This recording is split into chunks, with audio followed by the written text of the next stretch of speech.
এই নবীর পরে আর নবী আসবে না। আচ্ছা, কেউ যদি মনে করে, খুব খেয়াল করে, কেউ যদি মনে করে এই নবীর পরে আবার নবী আসবে, তাহলে কি সে ইমানদার না বেঈমান? মুসলমান না কাফের? নবী তো আর আসবে না। তো এই নবীজি শিখাই দিয়া গেছে, ও আমি যে আইসা চলে গেলাম, ১৫০০ বছর হয়ে গেল, তোমরা যাইতে কইয়া দিয়া যায় যে দিন কিন্তু পরিপূর্ণ, সুন্দরভাবে ইসলামটারে তোমরা চাইয়া রাখো। এটা আমাদের উপরে দায়িত্ব। এখন আমরা যদি মনে করি আমরা কিছু অংশ করব, কিছু অংশ করব না, এটার কি কোনো সুযোগ আছে? কথা কোনো সুযোগ আছে নি? নবী কি আর আইব? নবী তো আর আইতো না, নবী তো উনি শেষ নবী। তাহলে উনি যা দিয়া গেছে এটাকে পালন করা, এটাকে রক্ষা করা, এটা আমাদের উপরে দায়িত্ব।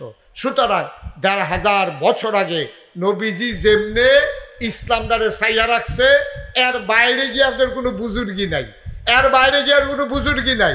কাফের যখন ইসলামের দিকে চোখ তুললে তাকাইছে, মুসলমানদেরকে যখন ধ্বংস করে দিতে চাইছে, নবীজি বলছে ইসলামের পথে আসো, নাইলে যুদ্ধ।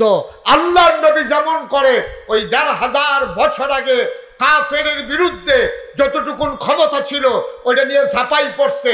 ১৫০০ বছর পরে আজ যদি কেউ ইসলামের উপরে আঘাত করতে চায়, আমরা যারা মুসলমান দাবি করি, আমাদের দাবি হলো দাঁত ভাঙ্গা জবাব দিয়ে ইসলামকে আল্লাহর জমিনে টিকিয়ে রাখা। ঠিক কিনা বলো?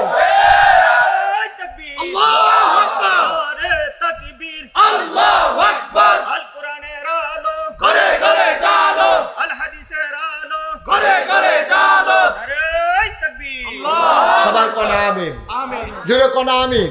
আমিন।